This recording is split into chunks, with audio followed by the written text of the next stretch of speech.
Girl about town. Prince Charles picks his cousin the Earl of Snowdon to be his favorite No2. Prince Charles has appointed his cousin David, the Earl of Snowdon, as his number 2 in his new charity, the Prince's Foundation. I can reveal.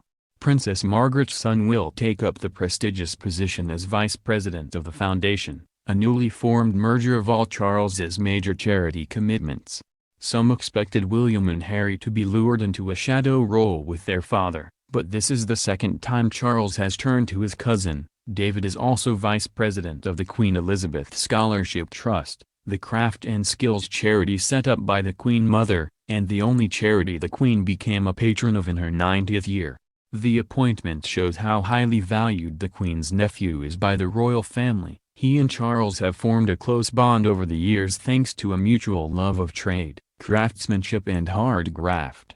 Known as the Royal Carpenter, modest David runs his furniture business Linley as well as traveling the world as Christie's honorary chairman for Europe, the Middle East, Russia, and India. He is seen as the auction world's most effective ambassador. A source said, friends are thrilled for him, but they have been chuckling because to look at David you'd hardly know how important he is to the family. When he's not driving his blue 1973 Fiat 500, he cycles around London in a high-vis jacket acquired from the workmen at Christie's. Sometimes he is mistaken for a traffic warden or a builder. It's thought Charles decided not to ask his sons to help run his empire, which manages a multi-million-pound budget for public works such as heritage, architecture, culture and education, because he believes they are busy enough with their own royal foundation.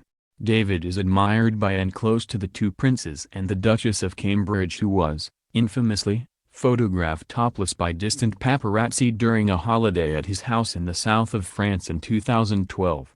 A topper time for Ascot's ladies. First came trousers, then jumpsuits. Now Royal Ascot is encouraging female racegoers to wear top hats to June's festival. The dress code for the royal enclosure has been famously strict since 1807, but in these #MeToo times Ascot doesn't want to put women off wearing a topper, just like the men. They even released this snap, right, of a deconstructed one by Stephen Jones to show what's acceptable. Etiquette coach and Ascot fan William Hanson grumbled, "It is clearly a nod to these uber-liberal, gender-fluid times we live in." Louis, the very unlikely rave legend. Documentary maker Louis Theroux was as bemused as I was to learn of a bizarre new rave craze sweeping the nation, starring him. The first night of You Gotta Get Through This saw 800 ravers dancing until 4 a.m. at the O2 Academy in Islington. Ravers wore a selection of odd t-shirts, like this one, right, emblazoned with Louis' face, while his films were projected onto walls. 11 more dates are planned across the country. And after seeing a poster for one last week, Louis, 47, tweeted his bafflement. It follows last year's Mogwave craze, Jacob Rees-Mogg-themed rave nights. It was meant to be a fundraising bonanza for cancer research, but last week's Great Celebrity Bake Off turned into an unseemly scrap between BBC News and Channel 4, over contestant Bill Turnbull's revelation that he has advanced prostate cancer. Bill recorded his tearful announcement, left, for the show, and the Beeb wanted to use clips in their news bulletins before it aired on Tuesday night.